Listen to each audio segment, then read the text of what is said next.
What I want to say, George, just so you know here, and this is very important, this is not over in the sense that whatever the ripples are through the Pacific Rim and other, as Jim said earlier in the first hour when he was focused on the full moon of March 19, I have a series of dates. I mean, it's literally as if littered through the rest of March, particularly you get to March 19, which is the full moon, March 20th and 21st, which is the equinox, and on the next day, the sun and Uranus, they come together at the 0 point.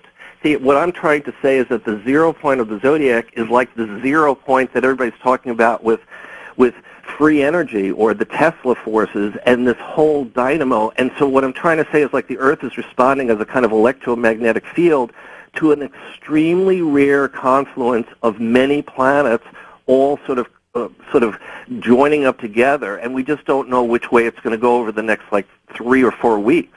Let me ask you about the Mayan calendar date of 2012. What are you seeing then? Well, I've definitely have the chart for it. I'm using a particular type of sunrise chart, and I'm going to be sharing much more about it through the website and another website that I'm working with. I'm using a kind of power there that I think is going to be extraordinary, but there are these other people, and this is kind of a minority. I don't know if you ever had, there's another fellow who believes that we may see kind of big activity this October in 2011. So the date itself, even though that's the main date that people are looking at, George, there are some alternative dates. Well, it's a window, isn't it? It's a window. Exactly, but we're gonna have a big series of things that are going to happen just for people out there to be aware of.